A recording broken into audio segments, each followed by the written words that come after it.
இந்த சாஃப்டான டேஸ்டான அரிசி அப்பம் எப்படி செய்கிறதுன்னு இன்னைக்கு பார்க்கலாம்.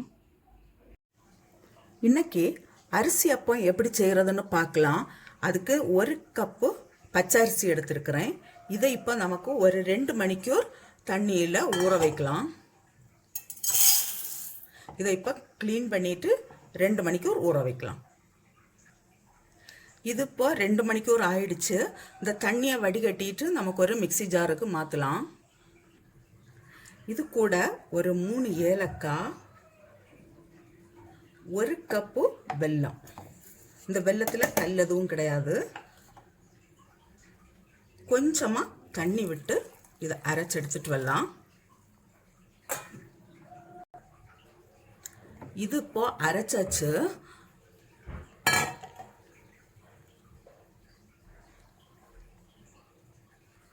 இது ஒரு 5 மணிக்கூர் நமக்கு இதை அப்படியே வைக்கலாம்.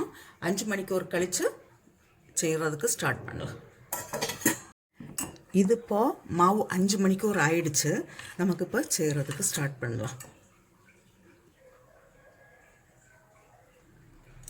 இப்போ ஆயில் சூடாயாச்சு.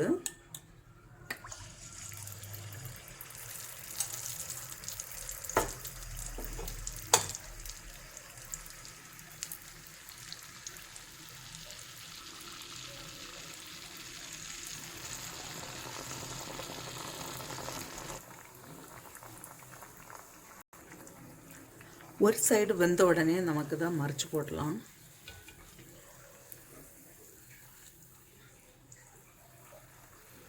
ரெண்டு சைடும் ஃப்ரை ஆன உடனே எடுத்துடலாம். இது ஃப்ரை ஆயிடுச்சு. இதே போல் நமக்கு எல்லாமே செய்தெடுக்கலாம்.